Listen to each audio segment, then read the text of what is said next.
Hi hello ನಮಸ್ತೆ, ನಾನು ರಾಜು ಅಷ್ಟೇ. ನೀವು ನೋಡ್ತೀರಾ centre point Kannada YouTube channel. Krishna Byregowda ಅವರ ಬಂಡಾಯ ಟುಸ್ ಪಟಾಕಿ. ಡಿ.ಕೆ ಮಾತಿಗೆ ತುಟಿಕ್ ಪಿಟಿಕ್ ಎನ್ನದಂಥ ಕಾಂಗ್ರೆಸ್ ಹೈಕಮಾಂಡ್. ಬಿಡ್ದಿ ಟೌನ್ಶಿಪ್ ಹಿಂದಿದೆಯಾ ಕಾಂಗ್ರೆಸ್ನ ಖಾಸಗಿ ಕೈವಾಡ? ಏನಿದು ಹೊಸ ಅಪ್ಡೇಟ್? ಇವೆಲ್ಲವನ್ನು ನೋಡೋಣ. ಅದಕ್ಕಿಂತ ಮೊದಲು ಇಲ್ಲಿ ತನಕ ನಮ್ಮ ಚಾನಲ್ನ ಸಬ್ಸ್ಕ್ರೈಬ್ ಮಾಡಿಲ್ಲ ಅಂದರೆ ಈಗಲೇ ಸಬ್ಸ್ಕ್ರೈಬ್ ಮಾಡಿ, ಜೊತೆಗೆ ಕಾಮೆಂಟ್ಗಳ ಮುಖಾಂತರ ತಮ್ಮ ಅಭಿಪ್ರಾಯವನ್ನು ತಿಳಿಸಬಹುದು. ಎಸ್ ವೀಕ್ಷಕರೇ, ಜೂನ್ 3ರಂದು ಕರ್ನಾಟಕದ 24ನೆಯ ಮುಖ್ಯಮಂತ್ರಿಯಾಗಿ ಪದಗ್ರಹಣ ಪಡ್ಕೊಂಡಂಥ ಡಿ.ಕೆ ಶಿವಕುಮಾರ್ ಅವರಿಗೆ ಕೇವಲ 24 ಗಂಟೆಯ ಒಳಗಾಗಿ ಬಂಡಾಯದ ಬಿಸಿ ಕೂಡ ತಟ್ಟಿತ್ತು.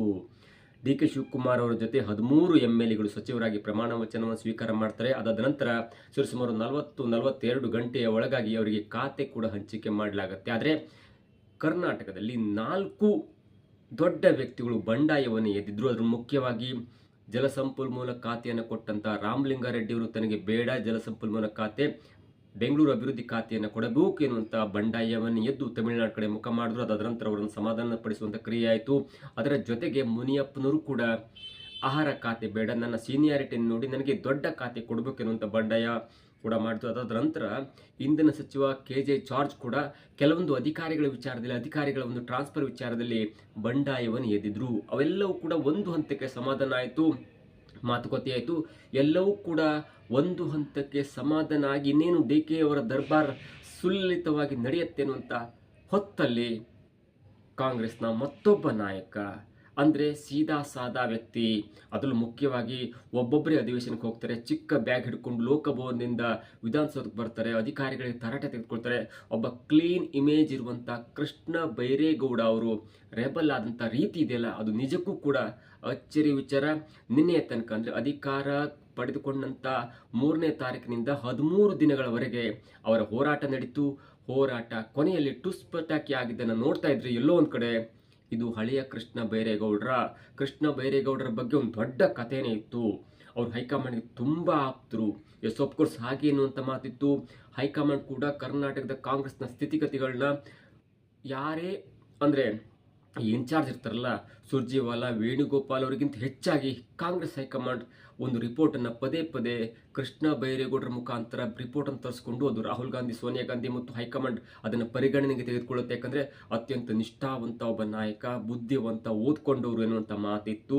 ಜೊತೆಗೆ ಅನೇಕ ಸಾಮಾಜಿಕ ಜಾಲತಾಣದಲ್ಲಿ ಅನೇಕರು ಹೇಳುವಂಥ ಪ್ರಕಾರ ಕೃಷ್ಣ ಬೈರೇಗೌಡ ಮತ್ತು ರಾಹುಲ್ ಗಾಂಧಿ ಅವರ ಆಪ್ತತೆ ಎಷ್ಟಿತ್ತಂದರೆ, ಕೃಷ್ಣ ಬೈರೇಗೌಡ ಮತ್ತು ರಾಹುಲ್ ಗಾಂಧಿ ಒಂದೇ ಕಾಲೇಜಲ್ಲಿ ಓದಿದವರು, ಕ್ಲಾಸ್ಮೇಟ್ ಎನ್ನುವಂಥ ಮಾತಿತ್ತು. ಆದರೆ ಅವೆಲ್ಲವೂ ಕೂಡ ಶುದ್ಧ ಸುಳ್ಳು. ಎಸ್ ಆಫ್ಕೋರ್ಸ್ ಇಬ್ಬರು ಕೂಡ ಫಾರಿನ್ನಲ್ಲಿ ಓದಂಥವ್ರು, ಅದರಲ್ಲೂ ಮುಖ್ಯವಾಗಿ ಇಬ್ಬರು ಕ್ಲಾಸ್ಮೇಟ್ ಅಲ್ವೇ ಅಲ್ಲ. ಅದು ಒಂದು ಸುಳ್ಳಿನ ಕಂತೆ. ಜೊತೆಗೆ ಕೃಷ್ಣ ಬೈರೇಗೌಡ ಅವರು ಬಿಸ್ನೆಸ್ ಮ್ಯಾನೇಜ್ಮೆಂಟನ್ನು ಬೆಂಗಳೂರಿನ ಕ್ರಿಸ್ಟ್ ಕಾಲೇಜಲ್ಲಿ ಮಾಡಿರ್ತಾರೆ. ಅದಾದ ನಂತರ ಅವರು MA ಇನ್ ಫಾರಿನ್ ಅಫೇರ್ಸ್ ಎನ್ನುವಂಥ ಒಂದು ಸಬ್ಜೆಕ್ಟಲ್ಲಿ ಅಮೇರಿಕನ್ ಯೂನಿವರ್ಸಿಟಿಯಿಂದ ಮಾಸ್ಟರ್ ಡಿಗ್ರಿಯನ್ನು ಮಾಡಿದಂಥವ್ರು.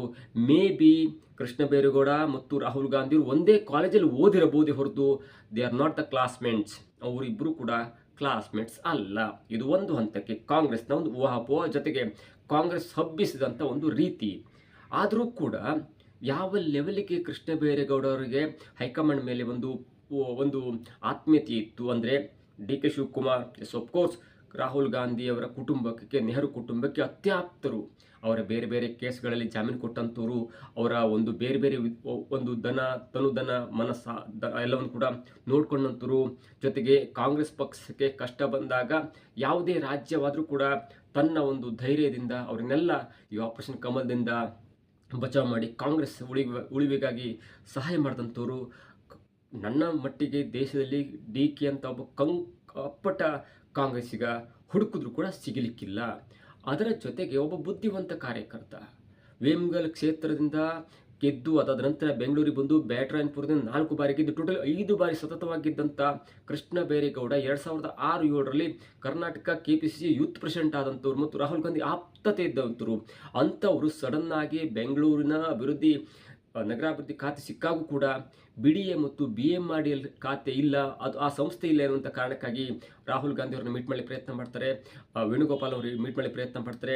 ನೇರವಾಗಿ ದೆಹಲಿ ಫ್ಲೈಟ್ ಹತ್ತಿ ಅಲ್ಲಿ ದೊಡ್ಡವ್ರ ನಾಯಕರು ಮೀಟ್ ಮಾಡಿ ಹೇಳ್ತಾರೆ ಮತ್ತು ಪ್ರೆಸ್ ಮೀಟ್ ಹೇಳ್ತಾರೆ, ಈ BMRD ಮತ್ತು BDA ಇಲ್ದಿದ್ರೆ ನಾನು ಸ್ವಂತವಾಗಿ ಅಧಿಕಾರ ಚಲಾಯಿಸಲಿಕ್ಕಾಗಲ್ಲ, ಒಂದು ಕನ್ಸಿಸ್ಟೆನ್ಸಿ ಮೇಂಟೈನ್ ಮಾಡಲಿಕ್ಕಾಗಲ್ಲ, ಒಂದು ಒಂದು ಅಧಿಕಾರದಲ್ಲಿ ಸಾಮ್ಯತೆ ಹಿಡಿಲಿಕ್ಕಾಗಲ್ಲ ಅನ್ನುವಂಥ ಮಾತನ್ನು ಹೇಳಿ, ಎಸ್ ಆಫ್ ಕೋರ್ಸ್ ಅವ್ರು ಹೇಳಿದ್ದು ಸತ್ಯ ಅನ್ನುವಂಥ ಮಾತನ್ನು ಜನರಿಗೆ ಮನವರಿಕೆ ಮಾಡಿಕೊಡ್ತಾರೆ. ಆದರೆ ಎಲ್ಲೋ ಒಂದು ಕಡೆ ತನ್ನ ಹೋರಾಟ ಸಫಲವಾಗದಂಥ ಕಾರಣಕ್ಕಾಗಿ ಮತ್ತೆ ಬೆಂಗಳೂರಿಗೆ ಬಂದು ನಿನ್ನೆ ಬೆಂಗಳೂರು ನಗರಾಭಿವೃದ್ಧಿ ಖಾತೆಯ ಅಧಿಕಾರವನ್ನು ವಹಿಸ್ಕೊಳ್ತಾರೆ. ಎಸ್ ಆಫ್ ಕೋರ್ಸ್ ಅಧಿಕಾರ ವಹಿಸಿಕೊಳ್ಳುವಂಥ ದಾರಿಯಲ್ಲಿ ಮಾಧ್ಯಮದ ಜೊತೆ ಮಾತನಾಡುವಂಥ ಸಂದರ್ಭದಲ್ಲಿ ಮಾಧ್ಯಮರು ಹೇಳ್ತಾರೆ, 13 ದಿನ ಆಯಿತು, ಇನ್ನೂ ತನಕ ಅಧಿಕಾರ ವಹಿಸಿಕೊಂಡಿರಲಿಲ್ಲ, ಅದು ಸಡನ್ ಆಗಿ ನಿರ್ಧಾರ ಬದಲಾವಣೆ ಮಾಡಿಕೊಂಡು ಅಧಿಕಾರವನ್ನು ಸ್ವೀಕಾರ ಮಾಡ್ತಿದ್ರಿ ಅನ್ನುವಂಥ ಮಾತನ್ನು ಕೇಳಿದಾಗ ಅವ್ರು ಹೇಳ್ತಾರೆ, ಮೀಟಿಂಗ್ ಮುಗಿಸ್ಕೊಂಡು ಬಂದು ಮಾತಾಡ್ತೇನೆ ಅನ್ನುವಂಥ ಮಾತನ್ನು ಹೇಳ್ತಾರೆ. ಮೀಟಿಂಗಲ್ಲಿ ಗೊತ್ತಲ್ಲ, ಸರ್ಕಾರ ಫಂಡನ್ನು ರಿಲೀಸ್ ಮಾಡಿದ್ರೆ ಅಧಿಕಾರಿಗಳು ಹಂಚುತ್ತಾರೆ, ಕಾಮಗಾರಿ ಬೇಗ ಆಗುತ್ತೆ, ಉಪಕರಣಗಳು ಬೇಗ ಬರುತ್ತೆ, ಎಲ್ಲವೂ ಹೌದು. ಆದರೆ ನಮ್ಮ ಮಂತ್ರಿಗಳು ಏನು ಮಾಡ್ತಾರೆ ಅಂದರೆ ಅಧಿಕಾರಿಗಳಿಗೆ ಬೈಯೋದು, ಅಧಿಕಾರಿಗಳವ್ರ ಮನೆಯನ್ನು ತಂದ್ಕೊಂಡು ಕಾಮಗಾರಿಗೆ ಅಥವಾ ಕಾಂಟ್ರಾಕ್ಟರ್ಗಳಿಗೆ ಕೊಡ್ಲಿಕ್ಕಾಗತ್ತಾ? ದೊಡ್ಡ ಕೆಟ್ಟ ಶಿಸ್ತು ನಮ್ಮ ಮಂತ್ರಿಗಳದ್ದೇನೆಂದರೆ, ಮೊದಲೇ ಮೀಟಿಂಗ್ನಲ್ಲಿ ಅಧಿಕಾರಿಗಳೇ ಬೈದು ಬಿಡೋದು. ಕೃಷ್ಣ ಬೈರೇಗೌಡರು ಮಾಡಿದ್ವು ಅದೇ ಕತೆ. ನಿನ್ನೆ ಅಧಿಕಾರಿಗಳಿಗೆ ಬೈತಾ ಇದ್ರು, ಎಲ್ಲಿ ನೋಡಿದ್ರು ಗುಂಡಿ, ಎಲ್ಲಿ ನೋಡಿದ್ರು ಹೊಂಡ. ಅಧಿಕಾರಿಗಳು ಏನು ಮಾಡಲಿಕ್ಕೆ ಆಗತ್ತೆ? ಅಧಿಕಾರಿಗಳು ಸರ್ಕಾರದ ಹಣವನ್ನು ಬಂದರೆ ಅದು ಕಾಂಟ್ರಾಕ್ಟರ್ಗಳಿಗೆ ರಿಲೀಸ್ ಮಾಡ್ತಾರೆ ಮತ್ತು ಪ್ರೆಷರ್ ಹಾಕಿ ಬೇಗ ಮಾಡ್ತಾರೆ. ಹಣನೇ ಇಲ್ಲ ಅಂದರೆ ಕಾಂಟ್ರಾಕ್ಟರ್ಗಳು ಎಲ್ಲೇ ಬಂದು ಕೆಲಸ ಮಾಡಲಿಕ್ಕಾಗತ್ತೆ? ಅಷ್ಟು ಕಾಮನ್ ಸೆನ್ಸ್ ಇಲ್ಲ ಅಂದರೆ ಬಿಡಿ, ಅದು ಬೇರೆ ಮಾತು. ರಾಜರೋಷವಾಗಿ ಮಾತನಾಡ್ತಾರೆ, ಹಾಗೆ ಬೈತಾರೆ. ಅದಾದ ನಂತರ ಮತ್ತೆ ಹೇಳ್ತಾರೆ, ಇಲ್ಲ ನಾವು ಒಂದು ಹಂತಕ್ಕೆ ಮಾತುಕತೆಯಾಗಿದೆ, ಎಲ್ಲವೂ ಕೂಡ ಬೆಂಗಳೂರು ಅಭಿವೃದ್ಧಿ ಮಾಡ್ತೀವಿ ಅನ್ನುವಂಥ ಮಾತನ್ನು ಹೇಳ್ತಾರೆ. ನೋಡಿ, ಕೃಷ್ಣ ಬೈರೇಗೌಡ ಅವರಿಗೆ ಬೆಂಗಳೂರಿನ ನಗರಾಭಿವೃದ್ಧಿ ಖಾತೆಯನ್ನು ಕೊಟ್ಟಿದ್ದಾರೆ. ಬೆಂಗಳೂರು ಅಂದ ಕೂಡಲೇ ಅದು ದೊಡ್ಡ ಸಮುದ್ರ, ಅಲ್ಲಿ 5 ಪಾಲಿಕೆಗಳಿವೆ. GBA 5 ಪಾಲಿಕೆಗೆ ಹಂಚೋಗಿದೆ. ಅಲ್ಲಿ ಒಬ್ಬೊಬ್ಬರು ಕಮಿಷನರ್ ಇಟ್ಟಿದ್ದಾರೆ. ಅದಾದ ನಂತರ ಈ GBA ಎಲೆಕ್ಷನ್ ಆದ ನಂತರ ಕಾರ್ಪೊರೇಟರ್ಗಳು ಬರ್ತಾರೆ, 5 ಜನ ಮೇಯರ್ಗಳಾಗ್ತಾರೆ, ಹರಿದು ಹಂಚೋಗುತ್ತೆ. ಜೊತೆಗೆ BDA ಮತ್ತು BMRDL ಸಂಸ್ಥೆ ಕೂಡ ಶಿವಕುಮಾರ್ ಅವ್ರ ಜೊತೆ ಅಂದರೆ CM ಜೊತೆ ಇದೆ. ಆ 2 ಖಾತೆ ಇಲ್ಲ ಅಂದರೆ ಬೆಂಗಳೂರು ಅಭಿವೃದ್ಧಿ ಮಾಡಲಿಕ್ಕೆ, ಅದರಲ್ಲೂ ಮುಖ್ಯವಾಗಿ ಬೆಂಗಳೂರು ಅಭಿವೃದ್ಧಿಯ ಖಾತೆಯನ್ನು ಹೊಂದಿರುವಂಥವರು ಕೈಯಾಡಿಸ್ಲಿಕ್ಕೆ ಸಾಧ್ಯನೇ ಇಲ್ಲ. ಹೀಗಾಗಿ ಮೂಗಿಗೆ ತುಪ್ಪ ಸವರಿದ ರೀತಿಯಲ್ಲಿ ಕೃಷ್ಣ ಬೈರೇಗೌಡರ ಒಂದು ಕೆಲಸ, ಅವರು ಏನೂ ಮಾಡ್ಲಿಕ್ಕೆ ಸಾಧ್ಯ ಇಲ್ಲ. ಇದು ಒಂದು ಹಂತಕ್ಕೆ ಕೃಷ್ಣ ಬೈರೇಗೌಡರು ಹಾರಾಡಿ ಚೀರಾಡಿ ಅಸಮಾಧಾನಗೊಂಡು ಎಲ್ಲವೂ ಆದ ನಂತರ ಇದೀಗ ಹೈಕಮಾಂಡ್ ನಿರ್ಧಾರಕ್ಕೆ ಒಪ್ಪಿಕೊಂಡು ಬೆಂಗಳೂರು ನಗರಾಭಿವೃದ್ಧಿ ಖಾತೆಯನ್ನು ವಹಿಸಿಕೊಂಡಿದ್ದಾರೆ. ಇದು ಒಂದು ಹಂತ. ನಾವು 2ನೇ ಹಂತಕ್ಕೆ ನೋಡೋದಾದ್ರೆ, ಯಾಕೆ ಈ BMRDL ಮತ್ತು BDA ಶಿವಕುಮಾರ್ ಅವರ ಹತ್ರ ಇದೆ? ಕೇವಲ 4 ಸಂಸ್ಥೆಗಳಲ್ಲಿ BDA ಮತ್ತು BMRDL ಶಿವಕುಮಾರ್ CM ಹತ್ರ ಇದೆ. BWSSD ಮತ್ತು BMRCL ಆ 2 ಖಾತೆ ಮಾತ್ರ ಬೆಂಗಳೂರು ನಗರಾಭಿವೃದ್ಧಿ ಖಾತೆಗೆ ಕೊಟ್ಟಿದ್ದಾರೆ. BDA ಮತ್ತು BMRDL ಕೊಟ್ಟಿಲ್ಲ. BDA ಅಂದ ಕೂಡಲೇ ನಿಮ್ಗೆ ಗೊತ್ತಿದೆ, ಅದು ಇಷ್ಟು ಲಕ್ಷ ಸೈಟ್ಗಳನ್ನು ಮಾಡಿ, ಲೇಔಟ್ಗಳನ್ನು ಮಾಡಿ ಗ್ರಾಹಕರಿಗೆ ಮಾರಾಟ ಮಾಡ್ತಿದೆ. ಜೊತೆಗೆ BMRDL ಅದು ಕೂಡ ಬೆಂಗಳೂರಿನ ದೊಡ್ಡ ಪ್ರಾಜೆಕ್ಟ್ಗಳನ್ನ ಹ್ಯಾಂಡಲ್ ಮಾಡುವಂಥ ರೀತಿಯಲ್ಲಿರುವಂಥ ಒಂದು ಆರ್ಗನೈಸೇಷನ್. ಈ 2 ಕೂಡ ಶಿವಕುಮಾರ್ ಅಂದರೆ CM ಆಗಿರುವಂಥ DK ಶಿವಕುಮಾರ್ ಅವರ ಹತ್ರ ಇದೆ. ಇದರ ಹಿನ್ನೆಲೆ ಏನು ಎನ್ನುವುದನ್ನು ಗಮನಿಸ್ತಾ ಇದ್ರೆ, ಅಲ್ಲಿಗೆ ಬರುವಂಥದ್ದು ಇದೇ ಬಿಡದಿ ಟೌನ್ಶಿಪ್. 9600 ಎಕರೆಯಷ್ಟು ಇದೀಗ ಮ್ಯಾಪ್ ಮಾಡಲಾಗಿದೆ, ಅವರಿಗೆ ನೋಟಿಸ್ ಕೊಡಲಾಗಿದೆ. ಆಲ್ರೆಡಿ 516 ಎಕರೆಯನ್ನು ನೋಟಿಸ್ ಕೊಟ್ಟು ಅವರಿಗೆ ಹಣ ಜಮಾವಣೆ ಮಾಡಲಾಗಿದೆ. ಜೊತೆಗೆ 8 ಕಂದಾಯ ಗ್ರಾಮಗಳಲ್ಲಿ 3 ಕಂದಾಯ ಗ್ರಾಮಗಳಿಗೆ ಹಣವನ್ನು ಕೂಡ ಜಮಾ ಮಾಡಲಾಗಿದೆ. ಇಲ್ಲಿ ಈ Bidadi township project DK Shivakumar ಅವರ ಅಂಡರಲ್ಲಿ ಆಗಬೇಕು, ಅವರ ನಾಯಕತ್ವದಲ್ಲಿ ಆಗಬೇಕು, ಅವರ ಒಂದು ಸಲಹೆ ಮುಖಾಂತರ ಆಗಬೇಕು, ಅವರ ಅಂಡರಲ್ಲಿ ಆಗಬೇಕು ಅನ್ನುವಂಥ ಸೂಚನೆ ಹೈಕಮಾಂಡ್ ನೇರವಾಗಿ ಕೊಟ್ಟು ಇದೀಗ ಕೃಷ್ಣ ಬೈರೇಗೌಡರಿಗೆ ಮನವೊಲಿಸಿದೆ. ಜೊತೆಗೆ ರಾಮಲಿಂಗಾರೆಡ್ಡಿ ಅವರು ಕೂಡ ಮನವೊಲಿಸಿ ಅವ್ರನ್ನ ಟುಸ್ ಪಟಾಕಿ ಅಂತ ಹಾಗೆ ಮಾಡಿದೆ. ಯಾಕೆ ಶಿವಕುಮಾರ್ ಅವರ ಅಂಡರ್ಲಿ ಈ ಬಿಡದಿ ಟೌನ್ಶಿಪ್ ಆಗಬೇಕು ಎನ್ನುವಂಥ ಮಾತನ್ನು ನೋಡ್ತಾ ಹೋದ್ರೆ ನೋಡಿ, 9600 ಎಕರೆ ದೊಡ್ಡದು, ಸಾವಿರಾರು ಕೋಟಿ ವ್ಯವಹಾರ ನಡೆಯುತ್ತೆ. ಆದರೆ ಈ ಟೌನ್ಶಿಪ್ಪನ್ನು ಡೆವಲಪ್ ಮಾಡಲಿಕ್ಕೆ ಒಂದು ಖಾಸಗಿ ಸಂಸ್ಥೆಗೆ ಕೊಡುವಂಥ ಮಾತುಕತೆ ನಡೆದಿದೆ. ಯಾವುದು ಆ ಖಾಸಗಿ ಸಂಸ್ಥೆ? ನೋಡಿ, DK ಶಿವಕುಮಾರ್ ಅವರು ಡೆಹಲಿಗೆ ಮೀಟ್ ಆದ ನಂತರ ಸೋನಿಯಾ ಗಾಂಧಿ, ರಾಹುಲ್ ಗಾಂಧಿ ಎಲ್ಲರನ್ನು ಕರೆಸಿ ಮೀಟ್ ಆಗ್ತಾರೆ. ಮುಂದುವರೆದ ಭಾಗವಾಗಿ ಗೌರ್ಮೆಂಟ್ ಫಾರ್ಮೆಟಲ್ಲಿ ಮೋದಿ ಅವ್ರನ್ನ ಮೀಟ್ ಮಾಡ್ತಾರೆ. ಮೋದಿ ಅವ್ರು ಮೀಟ್ ಮಾಡಿದವರು ಕೂಡ ಇದೇ DK ಶಿವಕುಮಾರ್ ಹೇಳ್ತಾರೆ, ನನ್ನ ಕನಸಿನ ಪ್ರಾಜೆಕ್ಟ್ ಆಗಿರುವಂಥ ಬಿಡದಿ ಟೌನ್ಶಿಪ್ಪನ್ನು ಮಾಡ್ತಾ ಇದ್ದೇನೆ ಅಂತ ಮಾತಾಡಿದಾಗ ಸ್ವತಃ ಮೋದಿ ಅವರು ಹೇಳ್ತಾರೆ, ನಾನು ಕೂಡ ಗುಜರಾತ್ನಲ್ಲಿ 6-7 ಟೌನ್ಶಿಪ್ಪನ್ನು ಮಾಡಿದ್ದೇನೆ, ನೀವು ಕೂಡ ಟೌನ್ಶಿಪ್ ಮಾಡಿ, ಜೊತೆಗೆ ರೆವಿನ್ಯೂ ಜನರೇಟ್ ಆಗಲಿ, ಬೆಂಗಳೂರು ಅಭಿವೃದ್ಧಿ ಆಗಲಿ, ಸಭಾಷೆ ಅನ್ನುವಂಥ ಮಾತನ್ನು ಹೇಳ್ತಾರೆ. ಆ ಮಾತನ್ನು ಮತ್ತೆ ಮಾಧ್ಯಮದ ಮುಂದೆ ಹೇಳಿ ಒಟ್ಟಾರೆಯಾಗಿ ಬಿಡದಿ ಟೌನ್ಶಿಪ್ಗೆ ಯಾರ್ದು ಅಡೆತಡೆಯಾಗಬಾರ್ದು. ಹೋರಾಟ ಕೇವಲ ಹೋರಾಟ ಅಷ್ಟೇ. ರೈತರು ಹೋರಾಟ ಮಾಡ್ಬೋದು, ಬೀದಿಗಿಳಿಬೋದು, ಕೊನೆಗೆ ಸರ್ಕಾರ ತನ್ನೆಲ್ಲ ಅಸ್ತ್ರವನ್ನು ಬಳಸಿ ಅವರನ್ನು ಬಂಧನ ಮಾಡಿ ಪ್ರಾಜೆಕ್ಟ್ ಮಾಡುತ್ತೆ. ಅದರಲ್ಲಿ ಯಾವುದೇ ಮಾತಿಲ್ಲ. ಈಗಾಗಲೇ 80% ರೈತರು ಕೊಟ್ಟಿದ್ದಾರೆ ಭೂಮಿಯನ್ನು, 20% ರಾಜಕೀಯವಾಗಿ ಪ್ರತಿಭಟನೆ ಮಾಡ್ತಿದ್ದಾರೆ ಅನ್ನುವಂಥ ಮಾತನ್ನು ಸ್ವತಃ ಡಿ ಕೆ ಶಿವಕುಮಾರ್ ಹೇಳಿದ್ದಾರೆ. ಅಷ್ಟಕ್ಕೂ ಡಿ ಕೆ ಶಿವಕುಮಾರ್ ಅವರ ನೇತೃತ್ವದಲ್ಲಿ ಯಾಕೆ ಆಗಬೇಕಂದ್ರೆ ಸದ್ಯವೇ ಇದು ಖಾಸಗಿಯವರ ಪಾಲಾಗುತ್ತೆ. ಅದಕ್ಕೆ ಗೌರ್ಮೆಂಟ್ ಒಂದು ಬಾಂಡ್ ಇರುತ್ತೆ, ಗೌರ್ಮೆಂಟ್ನ ಪ್ರಾಜೆಕ್ಟ್ ಪ್ರಕಾರ ಅವರು ಖಾಸಗಿಯವರು ತಗೋತಾರೆ. ಯಾವ ಖಾಸಗಿಯವರು ತಗೊಳ್ತಾರೆ? ಅದು ಇದೀಗ ಬರ್ತಾ ಇರುವಂಥ ಒಂದು ದೊಡ್ಡ ಬ್ರೇಕಿಂಗ್ ನ್ಯೂಸ್. ಯಾವ ಖಾಸಗಿ, ನೂರಾರು ಖಾಸಗಿ ಕಂಪನಿಗಳು ಈ ಡೆವಲಪರ್ಗಳು ಬರಬಹುದು. ಅದರಲ್ಲೂ ಮುಖ್ಯವಾಗಿ DLF ಸಂಸ್ಥೆ ಜೊತೆ ಮಾತುಕತೆಯಾಗಿದೆ ಅನ್ನುವಂಥ ಮಾತು ರಾಜಕೀಯ ವಲಯದಲ್ಲಿ ಕೇಳಿಬರ್ತದೆ. We don't have any evidence for that, but ಒಂದು ಹಂತಕ್ಕೆ DLF ಸಂಸ್ಥೆಯವರು ಇದರ ಮುಂದೆ ಕಣ್ಣಿಟ್ಟಿದ್ದಾರೆ. ಆಲ್ರೆಡಿ ಮಾತುಕತೆಯಾಗಿದೆ. DLF ಸಂಸ್ಥೆಯಲ್ಲಿ ಯಾರಿದ್ದಾರೆ?